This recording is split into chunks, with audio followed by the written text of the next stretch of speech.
Greenwood Cotter County, Monday, June 7th. If you would please stand with me for the Pledge of Allegiance and remain standing. We'll be led in prayer this evening by Reverend David Mark Owen of the Otterbein Senior Life in Franklin, Indiana.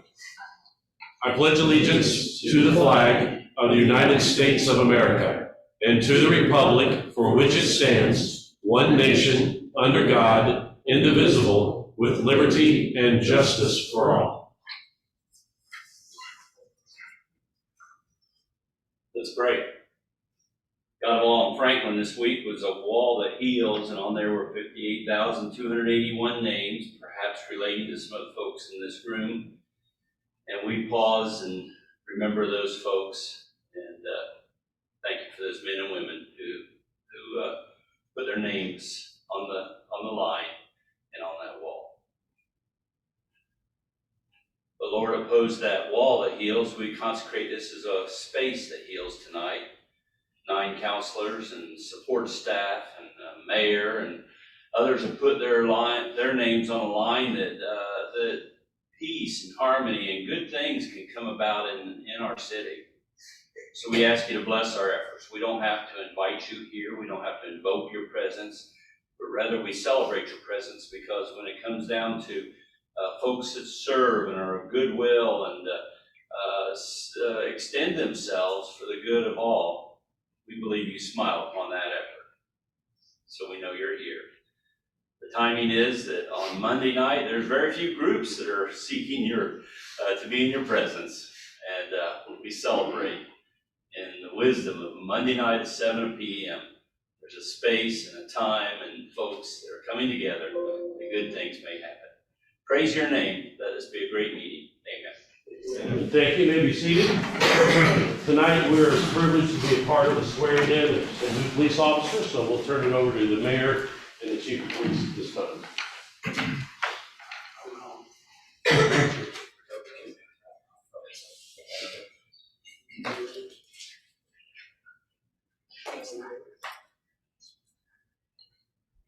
Thank you, Mr. President, Counselor. Tonight we have 4 new officers we're going to swear into the police department. This is the first lateral transfer process that we completed, which you all approved, which we thank you very much for. So I want to thank you for that opportunity. And to the family members who are members of the families of these 4 officers, I want to thank you especially. For us, it's very important to know that your family members are now becoming a part of our family. City of Greenwood, we don't act as a city, we act as a family. I was a former police officer with the police department. I was also a firefighter with the fire department. We've always kept that family line going, and we want you to know as a family that you are being adopted into our family. And it's a permanent thing, it's not a temporary thing. I want you to know right off the bat, if you know of any problems or any issues or any concerns you have, please feel free to reach out to us to let us know your concern. We want to take care of these 4 young men. We want to raise them up. We want to give them 20 plus years here with our city. And we want them to go home every night in better condition than when they came in each morning. So I thank you for that. And I appreciate your time. Jim, we'll step forward, please.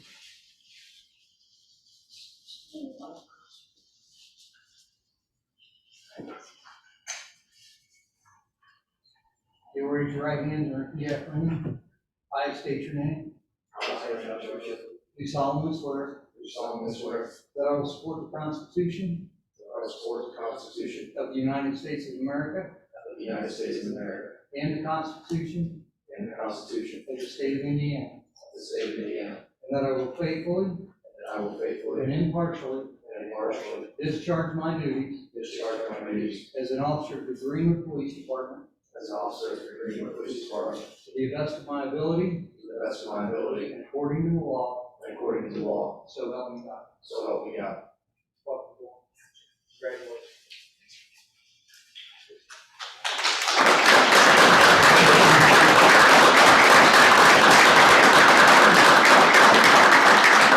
Thank you, Mr. President.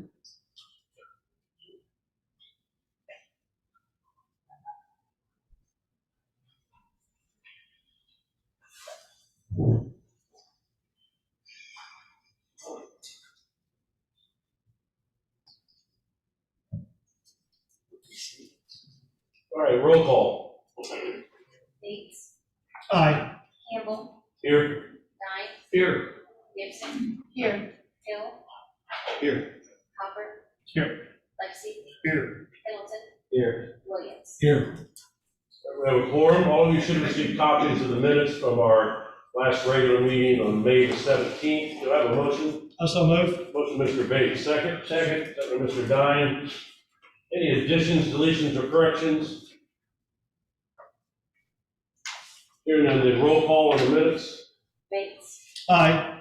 Campbell, Aye. Dine, Aye. Gibson. Aye. Hill. Aye. Hopper. Aye. Lexi. Aye. Pendleton. Aye. Williams. Aye. Minutes are approved on a vote of 9-0. Reports, Corporation Council. You all should have received the item semi-monthly on SharePoint. There was no litigation report for this meeting, so we should have had that removed from the agenda. There will be one for the next meeting. So if you have questions about the item semi-monthly, please contact me and let me know. All right. Anything from the controller at this time? Any committee or board reports? All right, hearing none. This evening we have Mr. Kenneth Koski, the Executive Director of the Festival Country Indiana here, and to speak to us about their activities. I am Ken Koski, Director of Tourism Festival Country. I'm very glad to finally be in person with you all again. Just wanted to quickly share a few things that we're doing for the county and Greenwood. We're doing our usual marketing, which includes digital marketing, print, radio, and new this year billboards. So in addition to trying to entice people to come down here, if they're driving through an I-65, we want them to exit, spend their money at our exits. That'll increase the food and beverage tax, gas tax, a lot of the other things. So 2 of the 3 billboards leading up to exit 99 are already up, and the 3rd one right at the exit will soon be up any day now. So I think that will really help get people before they cross into Marion County and spend their money there. Just a few other things, Greenwood specific. You all have a copy of our activities guide. That's our guide that we provide to residents and visitors who are thinking about coming. Just wanted to note that really proud that some of the pictures, like the new picture of Old City Park, Molly Louch provided those. So we've got a lot of good Greenwood art represented in this guide. In addition, the Parks Department applied for and received a grant to expand their pickleball tournament to an overnight type of thing this year. So we will be providing grant funding for that. We also worked with the Parks Department and Molly Louch to put together a guide to Greenwood's parks and trails. So this is a trifold type of thing that folds out into a full map. So people that are interested in fitness and recreation can get that. Our organization did the design and also printed that. We'll be providing that to the city. Additionally, we had an event called Festival Country Kickoff. So this was kind of a preview to the festival season here in Johnson County, and one of the people that had a booth was the city of Greenwood. So they could kind of preview what's happening here in the city for the rest of the year. So that's really all I had. I know you all are busy, so I just wanted to give you a brief update. It's good to be back in person with you. Any questions? Thank you. Any questions? All right, thank you very much. All right, this is the time we set aside for members of the audience to address the council concerning matters that are on the agenda. There's a 5-minute time limit, so if you'd like to speak to the council about things on the agenda, please step to the podium, state your name and address for the record, please. All right, seeing none. Moving on, ordinances and resolutions. Done under notice of intent to consider. On the first reading, our last meeting, we voted on resolution 2114 and ordinance 2114. And due to some issues, there's been a suggestion on a motion to reconsider those. Would the attorney like to address that at this time? Sure. I've recommended a motion to reconsider, which is the appropriate motion under Robert's Rules of Order, which you have adopted for your procedure. This is the annexation that was proposed by ordinance 2114 is one that was petitioned for by 100% of the landowners. There was one landowner. So it is supposed to have a public hearing that any interested party can appear and present information at before you actually take action. Because the way the calendar fell for giving of notice, that public hearing couldn't be published for a hearing until the June 7th meeting. Should have probably noted on the agenda at the May 17th meeting that the public hearing would be June 7th and not May 17th. That would have given you the clue that perhaps if you'd wanted to, you would postpone the first reading until after you could have conducted the public hearing as required by statute. And so the motion to reconsider under Robert's rules is appropriate when you have received new information or an error has been made that you think you might need to correct.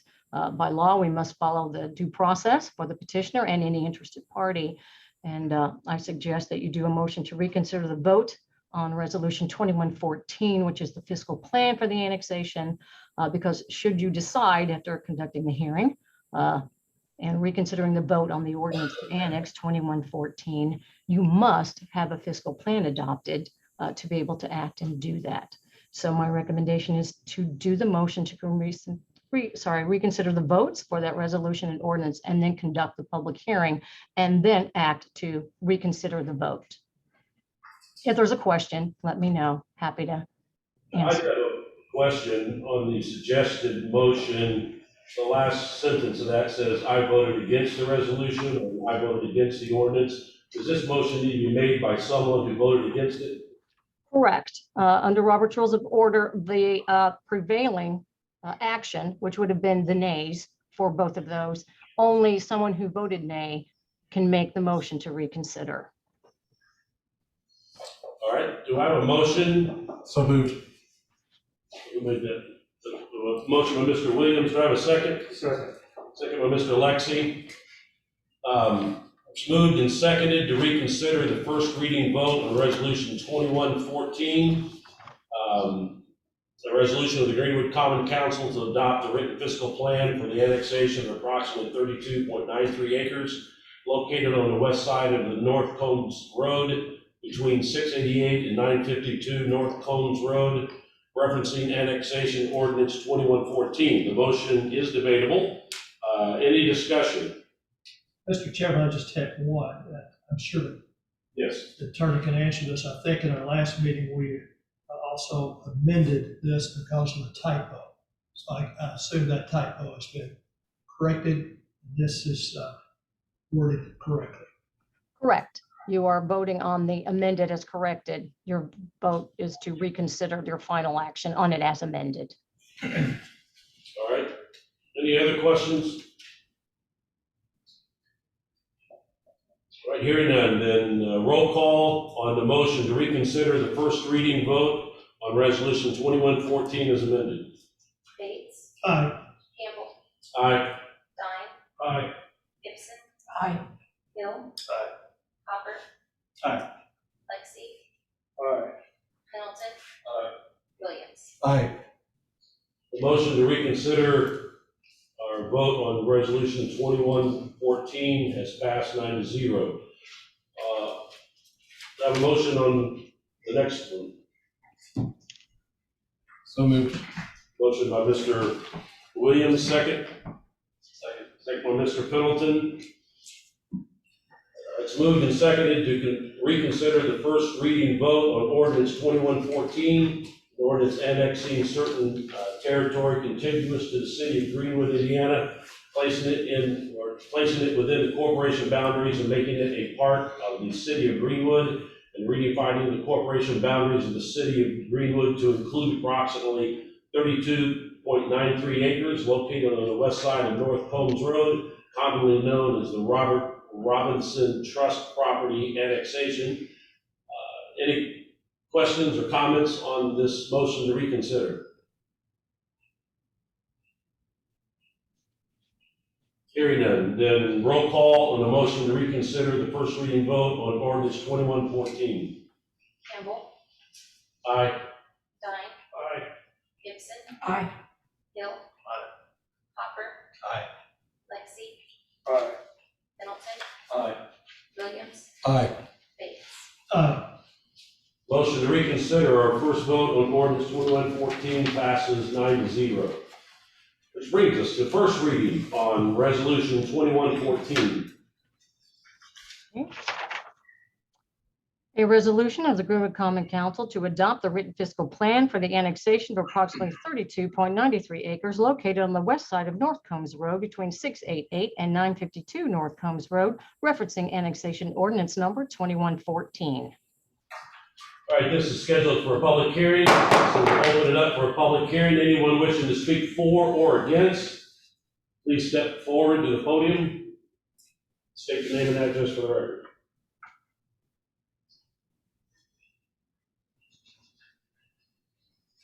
This would be the time, this is not really just about the resolution. The resolution does not need a public hearing, but the annexation ordinance does. All right. Okay, then, forget, we just opened up a public hearing. You did. I did want to say that the resolution is about adopting the fiscal plan, and we can adopt the fiscal plan without annexing the property, but we cannot annex the property without adopting the fiscal plan. So we have a motion and a second on resolution 2114. Any discussion on the council? Mr. Davis? Can we go ahead and have Eric do his presentation so we can get an overview of Sure. everything? Mr. President, you Well- pretty much stated everything I was going to say. If there are any questions on the numbers in this report, I'm happy to go over them. But All right, turn it over to Mr. President. Mr. Prime, would you like to address us at this time? I can, and then I'm going to do public hearing on the Right. annexation as well, correct? I understand. All right, just give us an overview of the situation. Absolutely, I will. For the record, Eric Prime, Bay Bailey Law Firm, 225 South Emerson, on behalf of your petitioner, Doron Holdings LLC, as well as the Robeson Family Trust, the property owners.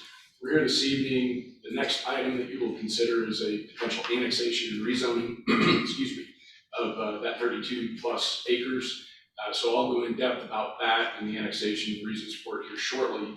What is up for your consideration right now is the fiscal plan. Under Indiana's ordinance on annexation, it's a requirement and a prerequisite for any municipality considering an annexation to adopt a fiscal plan first. The fiscal plan just simply is a review by all of your folks, all the staff members, your accounting folks, to determine whether or not the municipality has the ability and the wherewithal to adequately serve this area if it is annexed into the city. And so the result of that fiscal plan was, in fact, yes, there are plenty of resources in the city to serve that area. You have that fiscal plan in your packet, and it was approved by the city. So that's just a prerequisite to get to where we will be next to consider the annexation and the rezoning. All right. Any questions or any comments from the council at this time? And if you are prepared to take a vote on that, the proper request is roll call on the reconsidered vote on resolution 2114. All right. Any questions? All right, then roll call on the reconsidered vote on the motion to pass resolution 2114 on first reading. Dine. Aye. Gibson. Aye. Hill. Aye. Hopper. Aye. Lexi, Aye. Pendleton. Aye. Williams, Aye. Bates, Aye. Campbell. Aye, resolution 2114 passes first reading 9-0, the reconsidered vote. Ordinance 2114. An ordinance annexing certain territory contiguous to the city of Greenwood, Indiana, placing it within the corporate boundaries and making it a part of the city of Greenwood, and redefining the corporate boundaries of the city of Greenwood, Indiana to include approximately 32.93 acres located on the west side of North Combs Road, commonly known as the Robert Robinson Trust property annexation. Do you have a motion? So moved. Motion by Mr. Hopper, second. Second. Second by Mr. Lexi. This is scheduled for a public hearing. We'll open up the public hearing. If you wish to speak for or against ordinance 2114, please step forward to the podium, state your name and address for the record. Good evening, once again, Eric Prime, Van Bavel Law Firm, 225 South Emerson, on behalf of your petitioner. I am very happy to be back here in person, and I even put on a tie for the occasion. It's great to actually be back in front of everybody. It's really kind of a pain to do these by Zoom, regardless of which side of the Zoom you're on. So what we're here about this evening is the potential annexation of acreage that is it's just above the north 90 of Combs Road.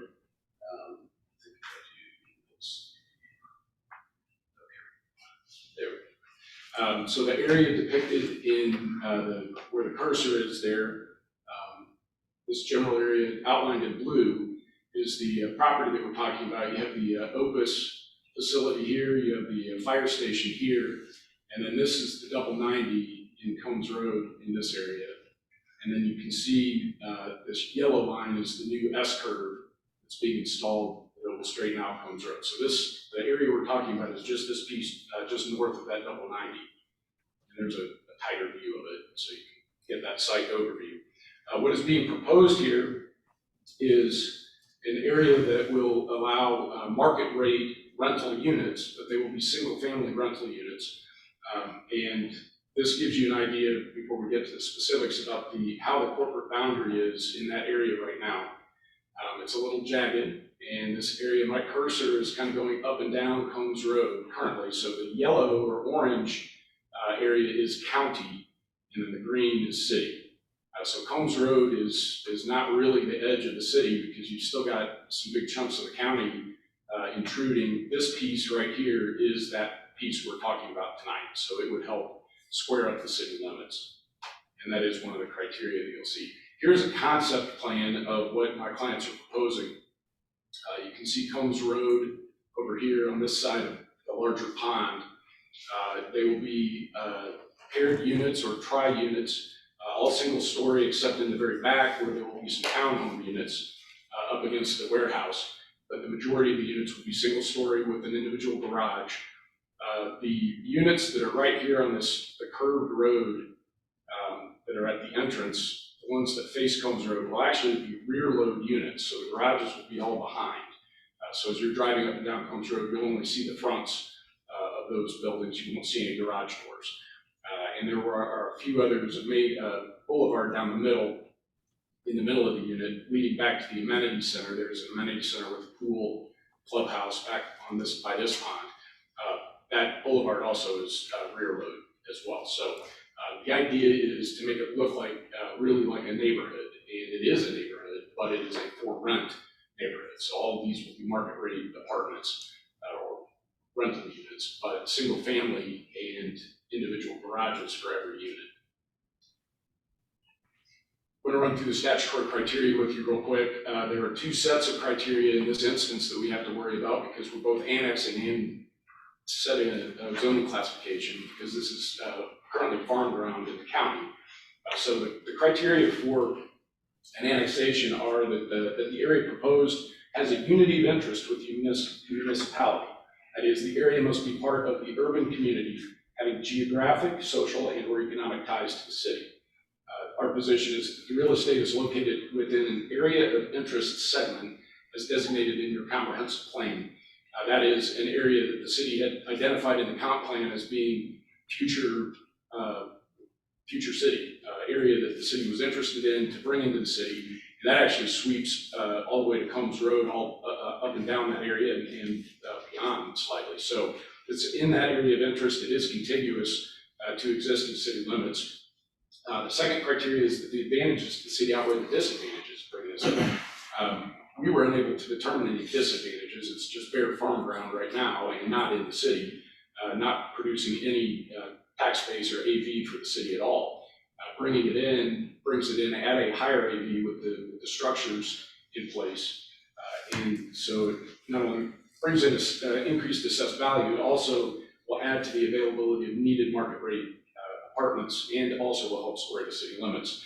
The third criteria is on that topic, that the annexation will help square city corporate limits. Obviously, I pointed that out to you on the, jump back real quick to that one. The city limits are very jagged down that Combs Road area, and this will help square that up, and that is one of the reasons for an annexation that a municipality would consider. Fourth is that the annexation will foster growth and prosperity for the annexing city. Again, by adding needed market rate apartments in that high commercial and industrial corridor, you're going to bring needed housing for the folks that are working in that area. Statutory criteria for the rezoning, you're all very familiar with, but I will skip the purpose of the request. We've already discussed that in the proposed development, but then the actual criteria for the rezoning are that this request complies with the comprehensive plan. It does so because the proposed residential use is located within an area of interest segment as identified by the comp plan.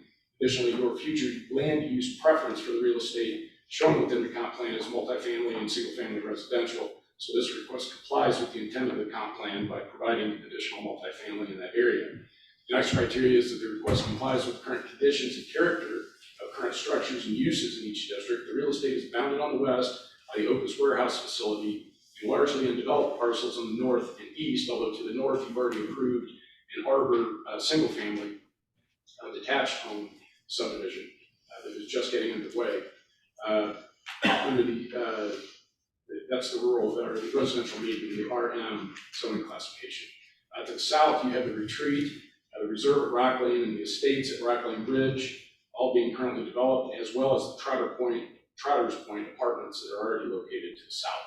So it is residential in nature. It is a mix of multifamily and single family and fits into that desirable use. The next criteria is that it will be the most desirable use for the land in which the district is adapted. Our position is the comp plan projects multifamily and single family use in that area, and given its location, the comp plan's designation in the surrounding property, with this multifamily residential, it fits perfectly into what was destined and determined to be in that area.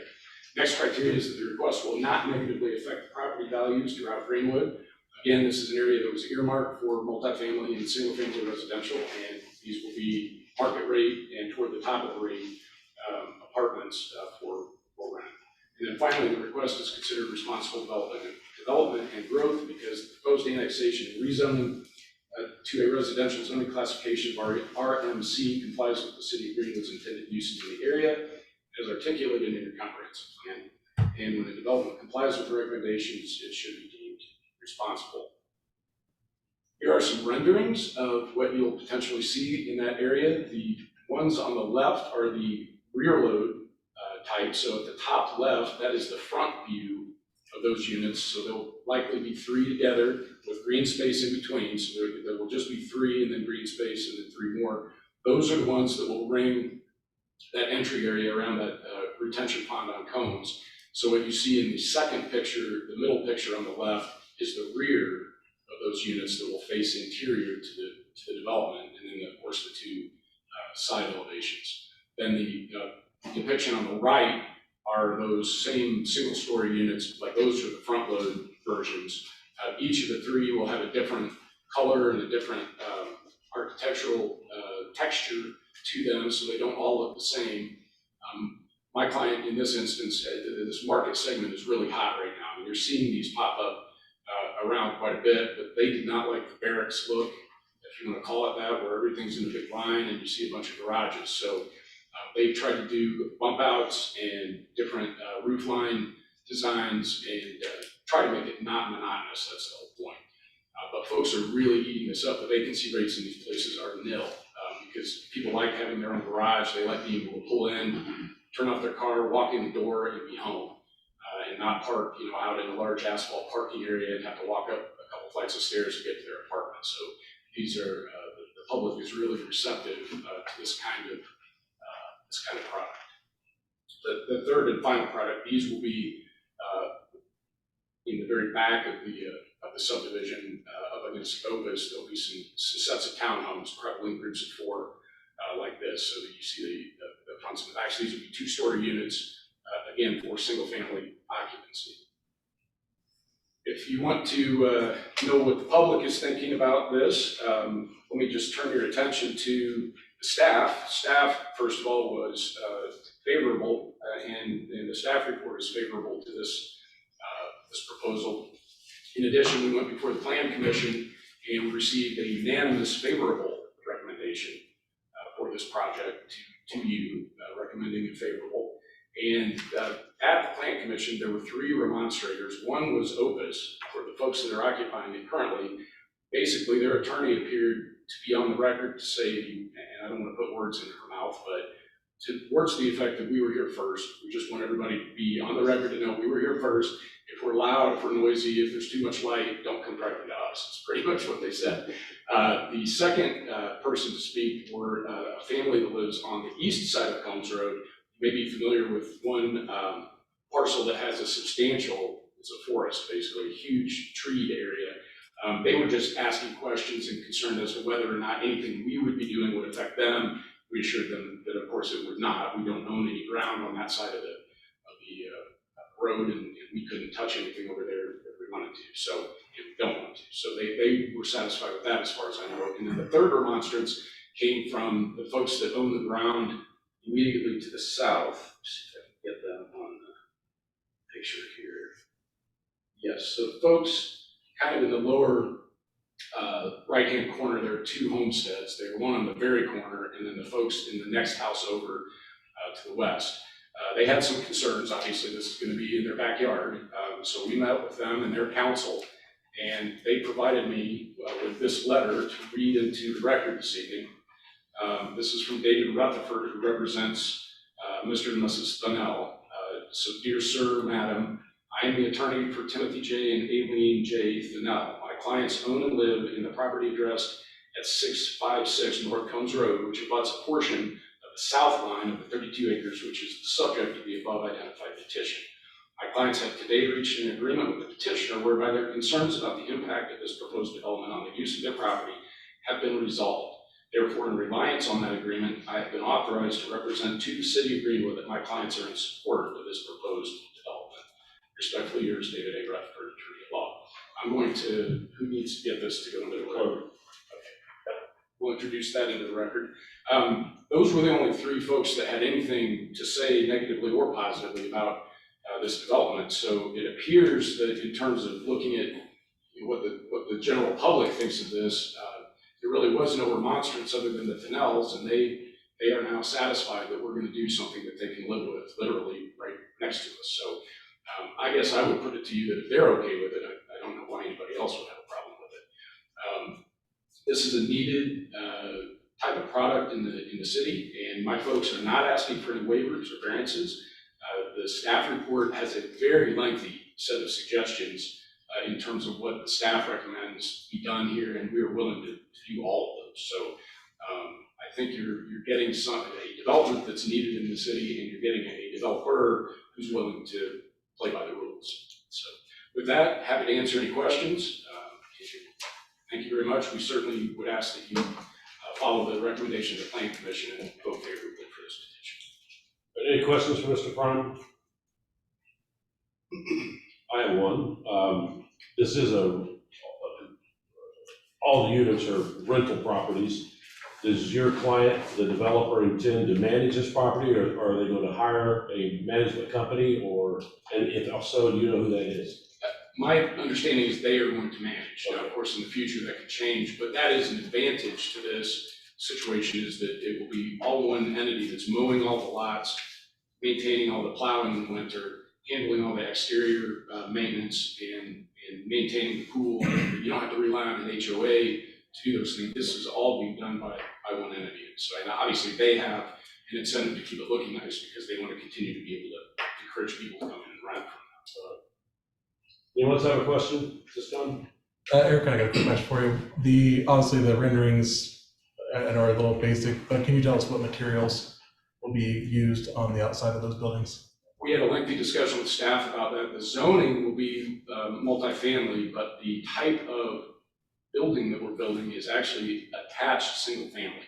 So we have to comply with the attached single-family architectural standards, and we intend to do that.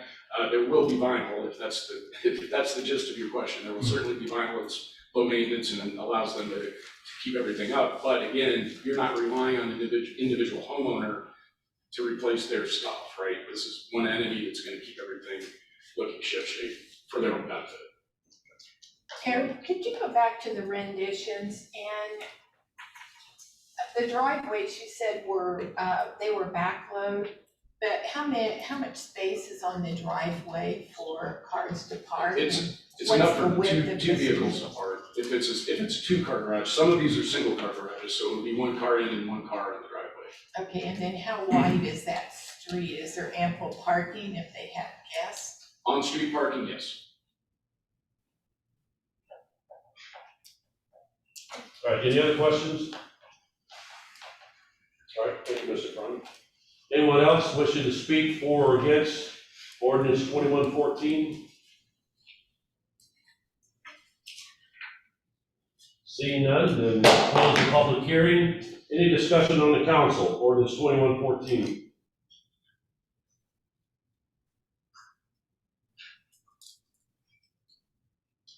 Well, I talked with Eric and, I have a long-standing, vinyl is not my favorite. I don't think it ages well. I think, it's harder to take care of than the cement fiberboard. I won't use that name everybody calls. So to be consistent, I will make a motion to disallow vinyl. Okay. The motion then is to amend ordinance 2114 to include a statement that does not permit vinyl. All right, we have a motion by Mr. Hopper to amend ordinance 2114. Do I have a second? Second. Second by Mr. Lexi. Any discussion on the motion to amend ordinance 2114 to not allow vinyl in the exterior construction of these buildings?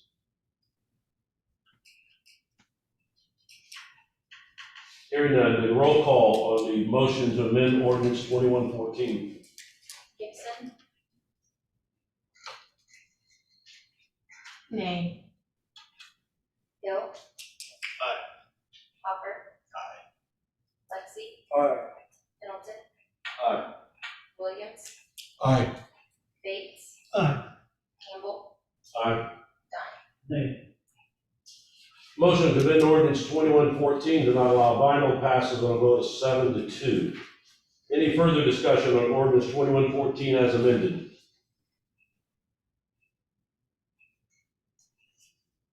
Hearing none, then roll call, ordinance 2114 as amended, first reading. Hill. Aye. Hopper. Aye. Lexi. Aye. Middleton. Aye. Williams. Aye. Bates. Aye. Campbell. Aye. Stein. Ordinance 2114 I as don't think amended passes first reading, a vote of 9-0. Mr. President, I don't Yes. think I had a vote on that. Oh, wait. No, Gibson, I'm sorry. So we voted on the amendment, did we not vote on the ordinance as amended? We did, I ended with Diane, it should have ended with Gibson. So her Okay. vote is. All right, I'm sorry, Ms. Gibson, Not a problem. you want to vote? I did. Oh, okay, all right. Then am I correct, it passed on a vote of 7-2? 9-0. Oh, 7-2 sorry. is That was the the amendment. amendment. It passed on a vote of 9-0. All right. Ordinance 2120. An ordinance to amend the text of Greenwood Municipal Code, Chapter 8, Traffic and Parking Regulations, Article 2, to amend Section 8.8 prohibiting truck traffic on certain streets to include a portion of Orchard Lane, sponsored by Diane Gibson. Do I have a motion? So moved. Motion, Mr. Dine, second Second. by Ms. Gibson. Any discussion, ordinance 2120? Yeah. Yes. I met with, after the last planning commission meeting, met with several residents on Orchard Lane, and we've already lowered the speed limit to 20 miles an hour. I went over and observed the truck traffic coming off Orchard Lane, and the big box trucks bigger than FedEx and all those don't slow down when they make a turn coming south and go onto Orchard. I talked to Chief Ellsworth Police Department, told him what I want to do, and told him that is an enforceable ordinance. that there's a problem there, and he agreed, and he said that would be a good place for the motorcycles to set up and clock cars and stuff when, you know, they didn't need to be somewhere else. But it is a problem because they're trying to bypass the roundabout. They're trying to do other things to not go that way and get tied up down there, especially at 5 o'clock when traffic blocks the intersections and everything.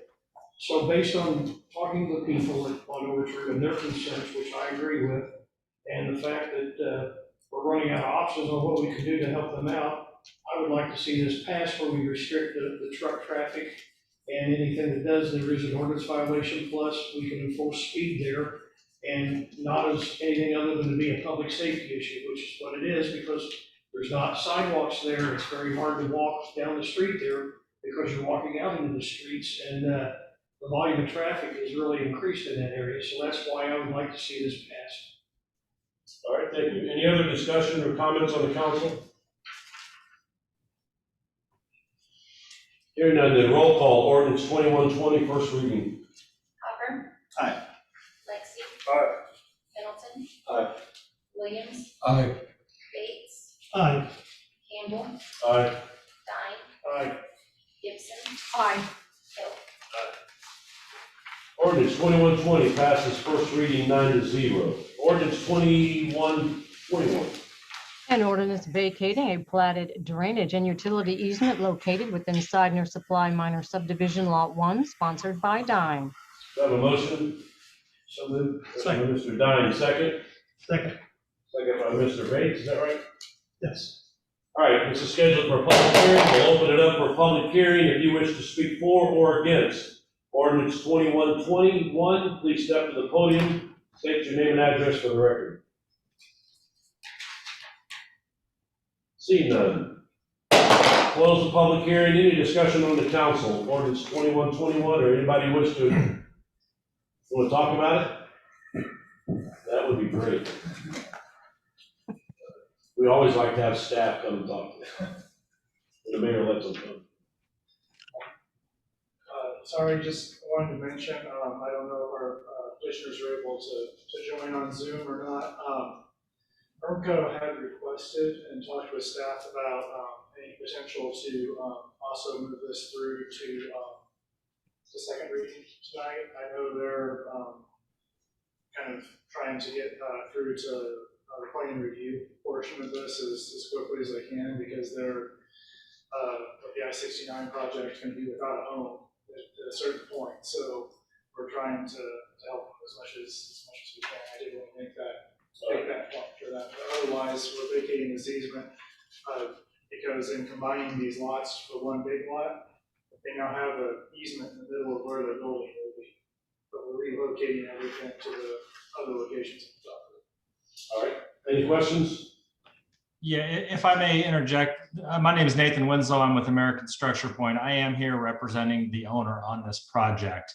And I concur with what Dale was saying. We are requesting this be heard at a second reading tonight, if you will so have us. All right. Mr. President, Yes. I move for suspension of the rules. We need to vote. Do first reading. First reading first, okay. yeah. All right, any other comments or questions on the council? Hearing none, roll call, ordinance 2121, first reading. Lexi. Aye. Pendleton. Aye. Williams. Aye. Bates. Aye. Campbell. Aye. Dine. Aye. Gibson. Aye. Hill. Ordinance 2121 passes first reading 9-0. We have a motion to suspend the rules by Ms. Gibson through second reading. Do I have a second? Second. Second by Mr. Dine. Any discussion on the motion to suspend the rules? Hearing none, then roll call on suspension of the rules through second reading on ordinance 2121. Pendleton. Aye. Williams. Aye. Bates. Aye. Campbell. Aye. Dine. Aye. Gibson. Aye. Hill. Hopper. Lexi. Aye. Rules are suspended through second reading on ordinance 2121. Do I have a motion on second reading? So moved. Motion by Mr. Dine, second Second. by Mr. Bates. Any discussion? Hearing none, then roll call, ordinance 2121, second reading. Williams, Aye. Bates, Aye. Campbell, Aye. Dine, Aye. Gibson. Aye. Hill. Aye. Hopper. Aye. Lexi. Aye. Pendleton. Ordinance 2121 passes second reading 9-0. You're welcome. Thank you. You're welcome. Second reading, ordinance 2115.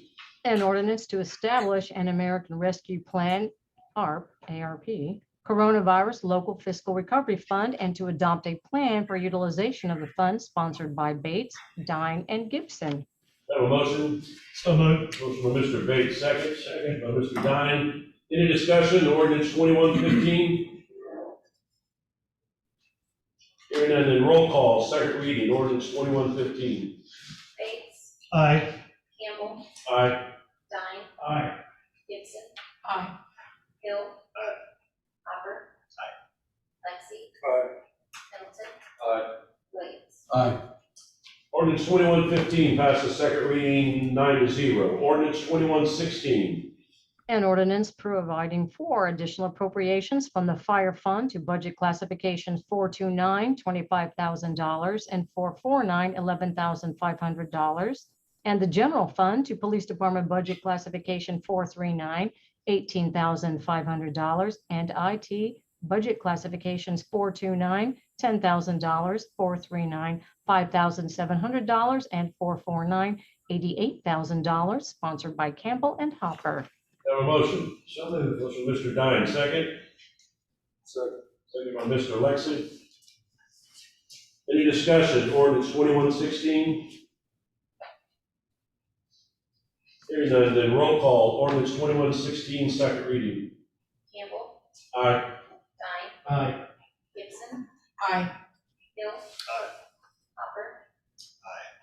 Lexi. Aye. Pendleton. Aye. Williams. Aye. Bates. Aye. Ordinance 2116 passes second reading 9-0. Ordinance 2117. An ordinance providing for additional appropriations from the Clerk's Record Perpetuation Fund to budget classifications 411, $11,845, and 413, $907 in the city clerk budget, sponsored by Bates, Campbell, Gibson, Hill, Hopper, and Lexi. Have a motion? So moved. Motion by Mr. Bates, second. Second. Second by Mr. Pendleton. Any discussion, ordinance 2117? Hearing none, roll call, second reading, 2117. Dine. Aye. Gibson. Aye. Hill. Aye. Hopper. Aye. Lexi. Aye. Pendleton. Aye. Williams. Aye. Bates. Aye. Campbell. Aye. Resolution 2112. A resolution of the Greenwood Common Council adopting the Johnson County Multi-Hazard Mitigation Plan, sponsored by Campbell. Do I have a motion? So moved. Motion by Mr. Dine, second. Second. Second by Mr. Hopper. Any discussion, resolution 2112? Hearing none, then roll call, resolution 2112, second reading. Gibson. Aye. Hill. Hopper. Aye. Lexi. Aye. Pendleton. Aye. Williams. Aye. Bates. Aye. Campbell. Aye. Dine. Aye. Resolution 2112 passes second reading 9-0. Ordinance 2118. An ordinance providing for additional appropriations from the fire fund to budget classifications 411, $153,270, and 413, $73,617, sponsored by Bates, Campbell, Gibson, Hopper, and Williams. Do I have a motion? So moved. Motion by Ms. Gibson, second. Second. Williams. Second by Mr. Williams. This is scheduled for a public hearing. For a public hearing, if you're here tonight, would wish to speak for or against ordinance 2118, please step to the podium, state your name and address for the record. Seeing none, hearing none. Close the public hearing. Any discussion on the council, ordinance 2118? Hearing none, roll call, second reading, ordinance 2118. Hill. Aye. Hopper. Aye. Lexi. Aye. Pendleton. Aye. Aye. Bates, Aye. Campbell, Aye. Dine, Aye. Gibson. Aye. Ordinance 2118 passes second reading 9-0. Ordinance 2119. An ordinance amending the 2021 salary ordinance, Common Council Ordinance Number 2031, to add 6 probationary firefighter EMT positions to the fire department, sponsored by Bates, Campbell, Gibson, Hopper, and Williams.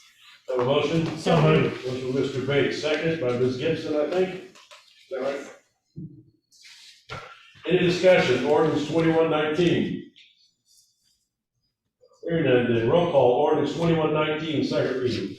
Hopper. Aye. Lexi. Aye. Hamilton. Aye. Williams. Aye. Bates. Aye. Campbell. Aye. Dine. Aye. Gibson. Aye. Hill. Ordinance 2119 passes second reading 9-0.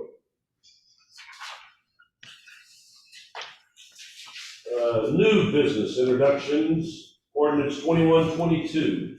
An ordinance amending Chapter 6, Article 10 of the Greenwood Municipal Code 1993 as amended to amend certain provisions of consumer fireworks regulations regarding dates of use and establishing a specific penalty for violation, sponsored by Pendleton.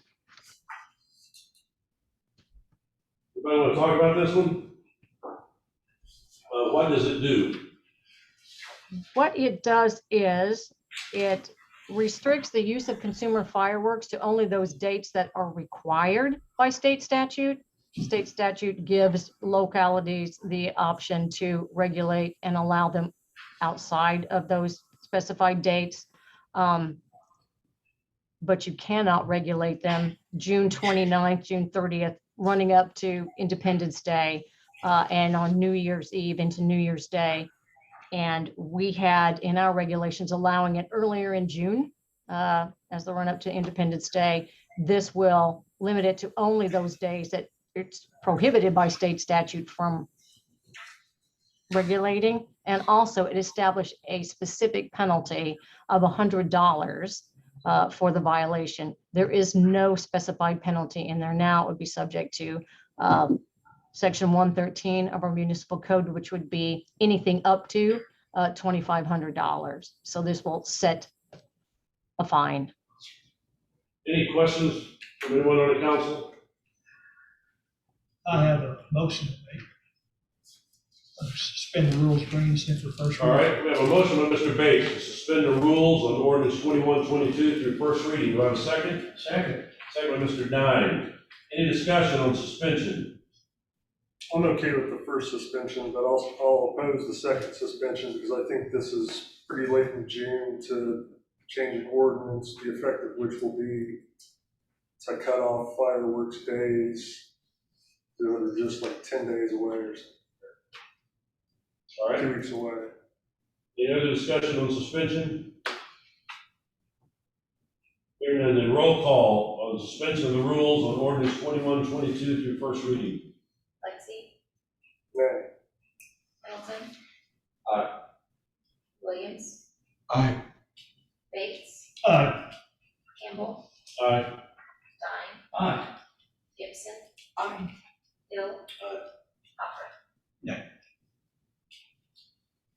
Rules are suspended on ordinance 2122 through first reading and a vote of 7-2. Do I have a motion on first reading? So moved. Motion by Mr. Dine. Do I have a second? Second. Second by Mr. Pendleton. Any discussion, ordinance 2122 at this time? I have a question, and it wouldn't be very many minutes difference, but we say 2 hours after sunset. And to me, it seems like it would be better just to make that midnight. Just a thought. Shauna, am I correct, that's state statute, the 2 hours after sunset? I believe that's in the statute. Yeah, so we could. Was that before or after daylight savings time? 'Cause 2 hours after is now like 12:30 in June, July. Any further discussion on ordinance 2122? Well, I seem to recall that we changed this a few years ago, and one of the reasons we picked kind of the wider margin there, and maybe we could clean it up some. Freedom Fest was one, we wanted to be able to, it's always like a week before, so depending on how the calendar is, that could be, I don't know, as early as like the 25th or 26th of June, I think. And then, I don't remember why we did it so late in July. But I think it had something to do with like, if July 4th was on a Tuesday, people aren't gonna come from out of town, they're gonna meet like the weekend after and maybe celebrate that weekend. I think that's why we went for a longer period. I don't remember. And I Mr. mean, we could- Hopper, the Freedom Festival is the 26th. And I don't mean to interrupt, but you have to remember, this is for consumer fireworks. So this is to stop people from buying and then setting them off in their yards. It does not address professional fireworks that you hire to have done. Well, I think quite a few people in Greenwood probably set off fireworks that same night, right? Because they go watch those fireworks, go home, set off a few more. All of Greenwood is lighting. All right. And whether that's a good thing or a bad thing, I don't know, but. And I still think this is too late in the year to change it this year. I support the $100 fine. Yeah. As a matter of fact, I'll move to amend this so that it only reads we'll have the $100 fine. And it doesn't change the dates. See, I don't mind changing the dates if we could clean it up to make it so you can only on Fridays and Saturdays. I mean, not even exclude Sundays. Well, for There's a way to- this year, I think people might already have plans in the works. They might already have events scheduled for weekends that include fireworks, and they might have already purchased those fireworks. Yeah, I think Mr. Hopper's comment that I did this earlier, and Ms. Gibson said that the Freedom Festival this year is on the 26th. And while it doesn't stop the professional fireworks, there are people in the city who would probably want to have their own fireworks that night as well. I mean, as I recall driving around, there are lots of people shooting off fireworks on the night of the Freedom Festival. And this would prevent that. And there's already a lot of confusion regarding the Greenwood ordinance, whether you live in the city limits, outside the city limits. It's constant information. Yeah, I do know we. If they see the fireworks at Freedom Fest, how are they gonna know that they shouldn't be lighting fireworks? Yeah, I do know we get complaints from people about, their pets and, people with PTSD, and, so I think it's hard to decide. And I like the idea of a fine, but I know how hard it is for our guys to roll up. You gotta see them lighting it and set it off, and, by the time they see a police car come up, That was gonna be my contract. we didn't set off any fireworks, it wasn't us. Yeah. What are all these remnants out here in the street? Remnants, Still wasn't me, still wasn't me. Mr. President, I have a motion on the floor to amend the ordinance to just deal with the $100 fine and not change the date. All right, we have a motion on the floor to amend ordinance 2122 to only deal with adding the $100 fine. Motion by Mr. Alexi, do I have a second? Second. Motion, second by Mr. Hopper. Any discussion on the amendment to ordinance 2122? Yes, could our city attorney refresh us on what the dates are now that are? It is, I have it in front of me, it's 5 PM to 2 hours after sunset, June 24th through July 11th.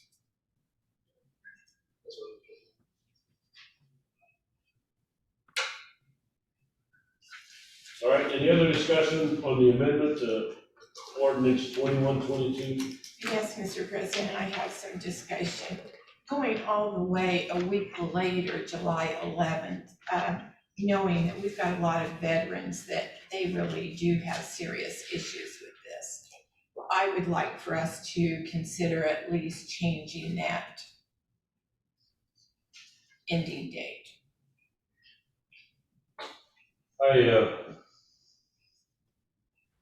July the 11th is exactly 1 week after July 4th.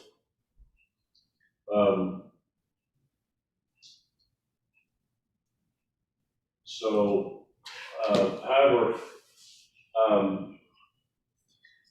we have a We motion. should go back and read the minutes from that meeting, because I know we Yeah. did the same thing for like an hour last time. Yeah. I don't know what meeting that was, or Yeah. how long ago it What was. about some fireworks? We do have a motion on the floor to amend. I guess we could have an amendment to the amendment, can we? I'm just throwing that out there to see what other people think. Okay. I mean, that just seems like it's a really long time. Yeah. Read the amendment, please. All right, the amendment, as I understand it, is that we amend ordinance 2122 to only add the $100 fine for the offense and not change any of the dates or times.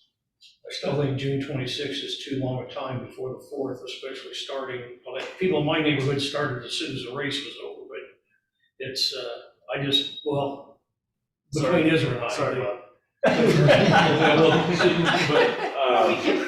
Had some leftovers. June 26th is Freedom Festival. Yeah. And there are a lot of people who do fireworks then, so. And I think the dates that we did was, we picked the earliest date that Freedom Festival could be, and then originally a week after July 4th, because July 4th is on a Saturday or a Sunday, then it would carry it through the next weekend. Which is the case this year, July 4th on a Sunday. Yeah, so. Which I suppose people can celebrate on the 3rd. All right. Any further discussion on the amendment to ordinance 2122? The amendment being that we amend ordinance 2122 to only deal with the $100 fine, to add that to the ordinance and not to change any of the dates or times. Any discussion on that? We just did. All right, roll call on the amendment to ordinance 2122. Pendleton, Nay. Williams, Aye. Bates, Aye. Campbell, Dine, Hey, Gibson, Aye. Hill. Hopper. Lexi. Ordinance 2122 is amended on a vote of 7-2. Any further discussion on ordinance 2122 as amended? The first reading. I will not object to a suspension on this amendment. Ordinance. Maybe it'll be. All right. Yeah. Any further discussion on first reading? Hearing none, then roll call. Ordinance 2122 is amended, first reading. Williams, Aye. Bates, Aye. Campbell, Aye. Dine, aye. Gibson, Aye. Hill. Hopper. Lexi. Pendleton. Ordinance 2122 passes first reading 9-0. Mr. President, before we move along, I'd like to propose that we suspend the rules through second reading on that. We have a motion by Mr. Lexi to suspend the rules through second reading. I have a second Second. by Ms. Gibson. Any discussion on suspension of the rules through second reading of ordinance 2122? We can't, they both have to be unanimous, and David and I already voted against the first one. Yes? No, we just have to pass the second one unanimously. I thought it had to be both. No, First and No, the second. first one doesn't have to, second has to be unanimous. right, the first one has to be 2/3. Yeah. Second one unanimous, all right? Roll call on suspension of the rules through second reading on ordinance 2122. Bates, Nay. Campbell, Aye. Dine, Aye. Gibson, Aye. Hill. Aye. Hopper. Nay, terrible idea. Lexi. Aye, great idea. Pendleton. Aye. Williams. Aye. Oh, the motion to suspend the rules through second reading on ordinance 2122 fails to pass on a vote of 7-2. Ordinance 2123.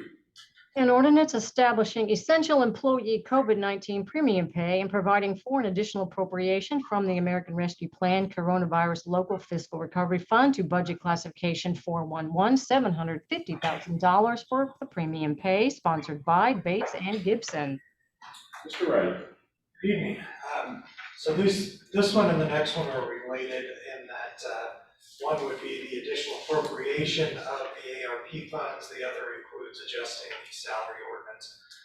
What we're looking at doing is doing an employee premium pay for those who worked on site during the COVID epidemic. We're looking at people who are current employees who worked between 3/1/2020 and 3/1/2021. They would receive, if they are full-time, a premium pay of $2,000. If they are part-time and worked a minimum of 500 hours during the time periods specified, it would be $1,000. Our logic in that was we were trying to align the take-home to be as close to the federal stimulus payment of $1,400 as we could. So looking at, for police and fire, since they don't pay into FICA and they would not also have a PERF contribution included on this, their take-home would be $1,431 if they had no deductions. So if they have deductions, a little bit higher. For the other full-time employees who do pay into FICA and PERF, their take-home would be approximately $1,247. And then for those part-timers that qualify, $653.50 would be the take-home. The reason we did set that, the cap on the hours there, the minimum hours, we did want to make sure that we capture like the part-time firefighters who would have worked during that time period, anybody who is kind of part-time year-round versus seasonal workers. So the seasonal would not be captured under there, but the part-time year-round people would then be captured under that. All right, any questions for Mr. Wright? I just wondered, is there any need to expedite this? No, we have the public hearing for the next meeting, so we still have to do that. So Right, I see that. it won't get us that much further. So thank you. But Greg, would it be possible for us to do the second reading at the next meeting so that these people would get the money in their hands? Yes, that would be. Because I agree with Mr. But it would Bates, I be, think. both of the ordinances would need to go through second at the next meeting. Thank you. All right, any further questions on ordinance 2123 or comments? All right, ordinance 2124. An ordinance amending the 2021 salary ordinance, Common Council Ordinance Number 2031, to change the database technician title and increase the position salary in the Department of Community Development Services and to include employee COVID-19 premium pay, sponsored by Bates and Gibson. Once again, so the part about the database technician, in the CDS department right now, there is an open administrative assistant position. The determination has been that we don't necessarily need to fill that full-time position. Peggy Deere, who's the current database technician, is able to dedicate time to assist the current admin assistant, as well as Dawn Cox is over there now, and she's helping out. So rather than fill that full-time position, there would be a small increase to Peggy's position that would then cover her taking on the additional duties. All right, any questions? All right, thank you, Mr. Wright. Thank you. Miscellaneous business. This is the second opportunity for public comments. If you're here tonight, wish to address the council concerning items that are not on the agenda, now is your opportunity. Please step forward to the podium, state your name and address for the record.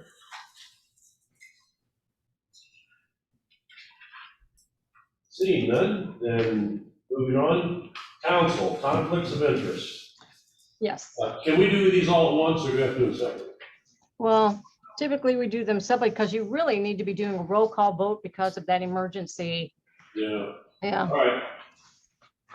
So the first one we have for Philip Meyer, street laborer for his daughter, Catherine Meyer, for any interest he may have in her earnings as a before after school associate and summer camp associate in the Parks Department. Have a motion to accept this? So moved. Motion by Mr. Lexi, second. And Mr. Bates. Roll call. Campbell. Aye. Dunn. Aye. Gibson. Aye. Hill. Aye. Hopper. Aye. Lexi. Aye. Pendleton. Aye. Williams. Aye. Bates. Aye. Motion passes unanimously.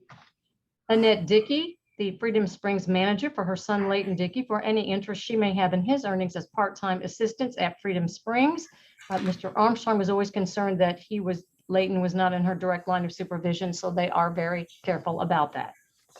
All right, we have a motion to accept from Mr. Lexi, Second. second by Mr. Bates. Roll call. Dunn. Aye. Gibson. Aye. Hill. Aye. Hopper. Aye. Lexi. Aye. Pendleton. Aye. Williams. Aye. Bates. Aye. Campbell. Aye. Passes unanimously. Christine Kelly, Freedom Springs employee for her daughter Quinn Kelly for any interest she may have in her earnings as a part-time assistant at Freedom Springs. Here to accept. Motion by Mr. Lexi, second by Mr. Bates. Roll call. Gibson. Aye. Hill. Aye. Hopper. Aye. Lexi. Aye. Pendleton. Aye. Williams. Aye. Bates. Aye. Campbell. Aye. Dunn. Aye. Motion passes unanimously. Lisa Vest, the Human Resources Director for her spouse Ron Vest for any interest she may have in his earnings as a building services employee for the Board of Public Works and Safety. Here to accept. Motion by Mr. Lexi, second by Mr. Bates. Roll call, please. Hill. Aye. Hopper. Lexi. Aye. Pendleton. Aye. Williams. Aye. Bates. Aye. Campbell. Aye. Dunn. Aye. Gibson. Aye. Motion passes unanimously. Ron Vest, Building Services Employee for his spouse Lisa Vest, the HR Director for any interest he may have in her earnings for the City of Greenwood. Here to accept. Motion by Mr. Lexi, second by Mr. Bates. Roll call, please. Hopper. Aye. Lexi. Aye. Pendleton. Aye. Williams. Aye. Bates. Aye. Campbell. Aye. Dunn. Aye. Gibson. Aye. Hill. Motion passes unanimously. CF1s for consideration. What was the highlight? Well, I don't know, these first three give me pause, honestly. I feel like we've had the advanced medical people in here before. Do they make the containers for surgical devices and stuff? Is that who I'm thinking of? Is that them? Isn't that who Steve Spencer was associated with? I don't remember. I know they have more jobs, but the salaries are off by a lot. But they've been off by a lot, and we improve them every other year, so. Have they been here before? I feel like they have. Ms. Coons, do you remember if they've been before us before? I do not recall Adventist Medical actually coming and addressing the council, but I cannot say they have not. I do not recall them addressing the council.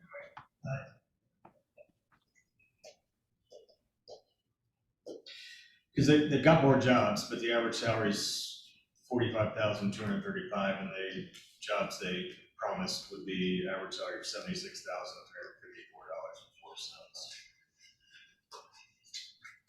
What is the pleasure of the council? Would you like someone to appear at your meeting? It's up over last year, but it's still 2 million short of, 2.5 million short of what was on the original estimate. Either average salary up over last year. Yeah, but the original SB1 had 10.5 million in salaries, and they're still only at 8. David, I don't remember, where were they at on their, This year 9. no, but what, did they have some building expansion too or not?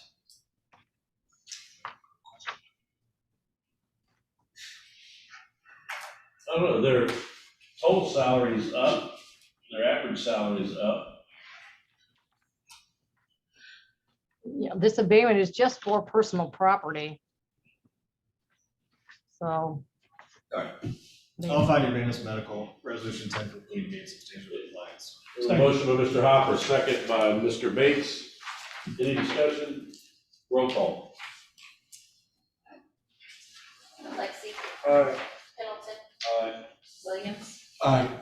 Bates, Aye. Campbell, Aye. Stein, Aye. Gibson, Aye. Hill, Passes unanimously. Number 2, All right.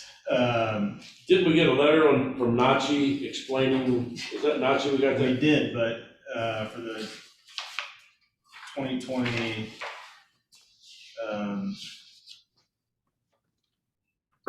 2021 year, they went from 147 employees down to 106, which in and of itself is not a huge deal because they promised 114 jobs, but now they're down to 63. Yeah. Remember, I don't know if you agree with the information they presented you, but what you are looking at is their failure to 100% comply due to factors that are beyond their control. So I think. Was this the same excuse they gave last year for the CF1, do you remember? Yes, it's from my recollection is, they had some layoffs that began during the pandemic and they've never got back on. They manufacture parts for the automotive industry, if that Yeah. matters. Yeah, and ball bearings, selling cars left and right, although they don't have no chips to make cars, I guess. The tar lots are empty. But they're still making ball bearings for it. I don't know. All right, I'll find the Nachi Technology Resolution 1211 to be in substantial compliance. A motion by Mr. Hopper, second by Mr. Bates. Roll call, please. Pendleton. Williams, Aye. Bates, Aye. Campbell, Aye. Stein, Aye. Gibson, Aye. Hill, Hopper, Lexi. Fine, Nachi Technology, I guess this would be the real estate resolution 1211 be in substantial. Motion by Mr. Hopper, second by Mr. Bates. Roll call, please. Williams, Aye. Bates, Aye. Campbell, Aye. Stein. Aye. Gibson, Aye. Hill. Hopper. Lexi. Aye. Pendleton. Motion passes unanimously. I'll find Nachi Technology Resolution 1327 be in substantial compliance. Motion by Mr. Hopper, second by Mr. Bates. Roll call, please. Bates, Aye. Campbell, Aye. Stein, Aye. Gibson, Aye. Hill. Hopper. Lexi. Aye. Pendleton. Aye. Williams. Aye. Motion passes unanimously. I'll find Exeter Resolution 1511 to be in substantial compliance. Motion by Mr. Hopper, second by Mr. Bates. Roll call, please. Campbell, Aye. Stein. Aye. Gibson, Aye. Hill. Hopper. Lexi. Aye. Pendleton. Aye. Williams. Aye. Bates. Aye. Motion passes unanimously. I'll find Granite 831 North Graham Road Resolution 1622 to be in substantial compliance. Motion by Mr. Hopper, second by Mr. Bates. Roll call, please. Stein. Aye. Gibson, Aye. Hill. Hopper. Lexi. Aye. Pendleton. Aye. Williams. Aye. Bates. Aye. Campbell. Aye. I will find LIT Industrial Resolution 1701 in substantial compliance. Motion by Mr. Hopper, second by Mr. Bates. Roll call, please. Gibson, Aye. Hill. Hopper. Lexi. Aye. Pendleton. Aye. Williams. Aye. Bates. Aye. Campbell. Aye. Stein. Aye. Motion passes unanimously.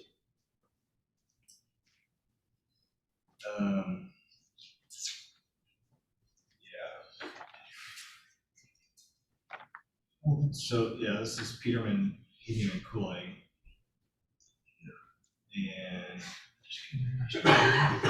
And again, this is one of those where they're not quite done, but they're giving you the status so that you don't have to do the waiver later. Because I don't believe that it's completed and they have like an actual the completion of everything. All right, because the SB one they filed says the completion date is April 30th, 2020. Yeah. I do not know that it has been like, if there's a Form 11, like if it's been picked up for the assessment, so.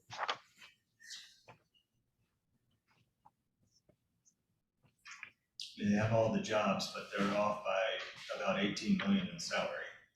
Yeah, so I don't know if it's like all completed and they've finished their expansion, but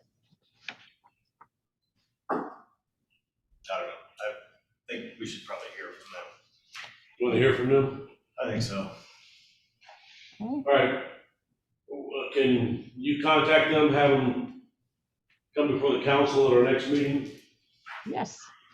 Because, I mean, my only concern is they've got more than what the jobs they said they would have, but the salaries are not even close, so.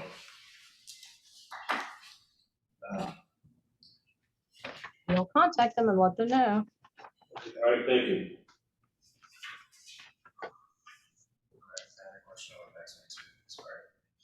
Nine? Yeah, it's not going well today, is it? Next. They might not be done. Yeah, it's closer, so, all right, I'll find, FedEx, I'm guessing that's supply, FedEx supply resolution 1918 for substantial compliance. We have a motion by Mr. Hopper, a second by Mr. Bates. Roll call. Hill. Aye. Hopper. Aye. Lexi. Aye. Melton. Aye. Williams. Aye. Bates. Aye. Campbell. Aye. Stein. Aye. Gibson. Aye.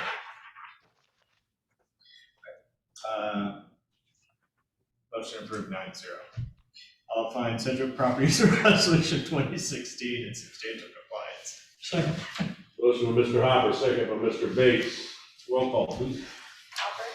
Aye. Lexi. Aye. Melton. Aye. Williams. Aye.